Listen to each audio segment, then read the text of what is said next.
Welcome to दोस्तों। Strategy के में एक बार फिर से स्वागत है। तो और आज शुरू करते हैं 31 अक्टूबर 2022 के मोस्ट इम्पोर्टेंट करंट अफेयर्स की, जो कि हर प्रस्ताव के लिए उपयोगी हैं और आने वाली भर्ती एग्जाम में भी कारगर सिद्ध रहेंगे। तो आइए जानते हैं आज का पहला प्रश्न। तो भी हाल ही में 1 नवंबर को आयोजित होने वाला पुष्कर पशु मेला लंपी बीमारी के कारण रद्द हो गया है और यह पुष्कर किस जिले में स्थित है। तो दोस्तों ये हम सब जानते हैं कि पुष्कर है जो अजमेर में आता है और प्रतिवर्ष यहाँ पर 1 नवंबर को वार्षिक पशु मेला पड़ता है, जो कि पशुपालन विभाग द्वारा कराया जाता है।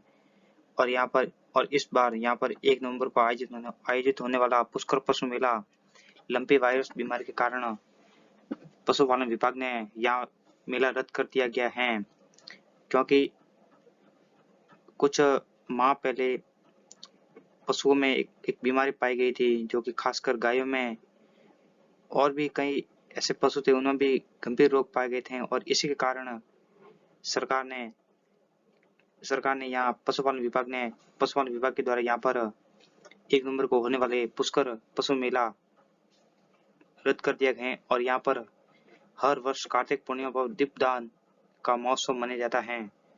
वहीं आगे दूसरा प्रश्न देखिए आज का। तो राज्य के किस मेडिकल कॉलेज में जीनोम सीक्वेंसिंग मशीन का लोकार्पण किया गया है। तो यह है कोटा मेडिकल कॉलेज में। तो आइए उसके जानते हैं फैक्ट के बारे में। तो कोटा मेडिकल कॉलेज को जीनोम सीक्वेंसिंग मशीन मिली है और इसका लोकार्पण जो हमारे लोकसभा अध्यक्ष हैं श्रीमान ओम बिरला, जो कि कोटा 12 से सांसद हैं, और उन्होंने इसका लोकार्पण किया है। और इस मशीन की खास विशेषता क्या है कि मशीन एक बार में 96 सैंपल लग पाएंगे। और इसका खास काम क्या होगा कि कोविड के वेरिएंट का अब कोटा में ही पता लगाया जा सके, क्योंकि पहले जो कोविड के वेरिएंट हैं जो पहले जयपुर भेजने पड़ते थे और इसकी रिपोर्ट आने तक हमें 10-15 दिन इंतजार करना पड़ता था। और अब ऐसा नहीं होगा, क्योंकि अभी ये कोटा मेडिकल कॉलेज में ये जीनोम सीक्वेंसिंग मशीन का लोकार्पण किया गया है और कोविड के वेरिएंट का अब कोटा में ही पता लगाया जा सकेगा। साथ ही दूसरे वायरस के जो वेरिएंट है उन्हें यहाँ पे डिटेक्ट किया जाएगा, यानी जो अलग जो बीमारी होती है उसका भी यहाँ पर पता लगाया जा सके, जैसे डेंगू मलेरिया है और भी कई ऐसे जो उसके वेरिएंट हैं उसके भी इस मशीन के द्वारा पता लगाया जा सकेगा कि उसके क्या गुण है, उसके क्या उपाय हैं, क्या उपचार हैं आदि। वहीं और देखें तीसरा प्रश्न देखें आज का। तो ओपीएस लागू करने वाला देश का पहला राज्य कौन सा बना है। तो ये दोस्तों है राजस्थान। तो राजस्थान सरकार ने एक बहुत बड़ी घोषणा की है। और भी सरकार अभी कुछ समय पहले ही राज्य सरकार ने संविदा कर्मी हैं जो पंचायत में लगे हुए हैं उनको स्थायी कर दिया गया है। वहीं बेरोजगारी के लिए श्रीमान अशोक गहलोत ने और भी कई योजना लागू की है, उन्हें रोजगार भी दिया है। और देखें तो राजस्थान में 1 जनवरी 2004 और उसके बाद जो नियुक्त हुए सरकारी कार्मिक हैं उनके लिए पूर्व पेंशन योजना लागू की, क्योंकि ये पेंशन कुछ समय के लिए बंद हो गई थी। और अब और अब और अब देखें तो ओपीएस लागू करने के बाद उनकी पुरानी पेंशन वापस शुरू कर दी गई है, क्योंकि कुछ सरकारी कर्मी निम्न पोस्ट पर ही रिटायर्ड हो जाते हैं और उनके पास इतनी रुपए होते हैं लास्ट में जाकर कि वो अपना घर खर्चा बेमुश्किल से गुजारा कर सकते हैं। और और इसी को मद्देनजर रखते हुए सरकार ने ये पूर्व पेंशन योजना लागू की, जिसे शॉर्ट में ओपीएस कहते हैं।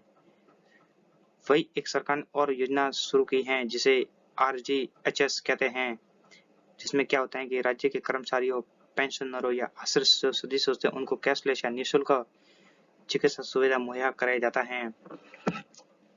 वहीं आगे देखें चौथा प्रश्न देखिए। तो राज्य में किस जिले में वायु गुणवत्ता सूचकांक को ध्यान में रखते हुए कितने शहरों में हफ्ते में केवल 5 दिन उद्योग चलेंगे। तो यह दोस्तों है भिवाड़ी अलवर, जो आप सब जानते हैं कि ये राजस्थान की औद्योगिक नगरी कहा जाता है। इसे नवीन मैनचेस्टर भी कहा जाता है।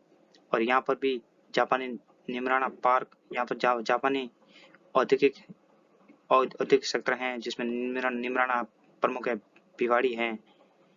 वही और ये अलवर दिल्ली एनसीआर सेक्टर के अंतर्गत भी आता है।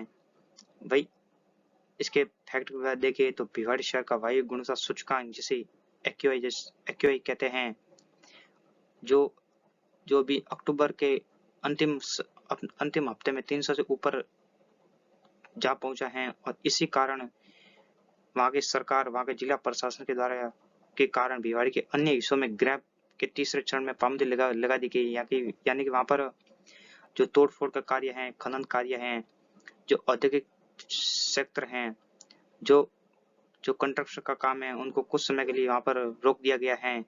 और इससे प्रभावित जो सेक्टर हैं जिसमें अलवर एमआईए सेक्टर है, निमरान है, बहरोड है, शाहजहांपुरा है, ये अलवर के प्रमुख औद्योगिक सेक्टर हैं और यहाँ पर काफी संख्या में जापान के द्वारा निवेश किया गई औद्योगिक कंपनियां हैं जो कि automobiles, two wheeler, four wheeler और भी अन्य महत्वपूर्ण सामानों का निर्माण करती हैं। वहीं आगे आज का लास्ट प्रश्न देखिए, 5वां प्रश्न। तो राज्य में इंदिरा गांधी मातृत्व पोषण योजना की शुरुआत किस जिले से हुई थी? तो ये दोस्तों प्रश्न है थोड़ा ओल्ड, पर ये काफी एग्जाम में पूछा गया है। समय समय पर विभिन्न भर्ती प्रतियोगिताओं में इसका प्रश्न पूछा जाता है। तो इसका आंसर है दोस्तों 12 जिले से। सरकार ने ये सिर्फ एक पायलट प्रोजेक्ट के रूप में 5 जिलों में शुरू किया गया था, यानी कि पायलट प्रोजेक्ट में देखा जाता है कि यह योजना है कितनी लागू होती है, कितने स्तर पर इसका प्रमोशन होता है, कितने स्तर पर इसका लोग फायदा उठाते हैं, इसे पायलट प्रोजेक्ट कहते हैं। तो यह दोस्तों 2020-21 में सिर्फ राज्य के सिर्फ 5 जिलों में लागू किए गए थे, जिसमें प्रतापगढ़ है, बांसवाड़ा है, डूंगरपुर है, उदयपुर व 12 जिलों में लागू किया गया था। और जिलों के लिए इंदिरा गांधी मातृत्व पोषण योजना की शुरुआत की गई थी और इसके अंतर्गत दूसरे संतान होने पर उसको 6,000 रुपये की सहायता प्रदान की जाती थी। और यह योजना इतने विस्तार से प्रगति कर गई कि श्रीमान अशोक गहलोत जी ने इसे पूरे राज्य में लागू करवा दिया गया और इसमें लगभग 3,50,000 महिलाएं प्रतिवर्ष लाभान्वित होगी और राज्य सरकार इस पर प्रतिवर्ष 210 करोड़ रुपए का व्यय करेगी, जो कि एक काफी महत्वपूर्ण योजना भी है। तो थैंक दोस्तों, वीडियो कैसा लगा, पसंद आए तो शेयर करें, लाइक करें एंड सब्सक्राइब करें। धन्यवाद।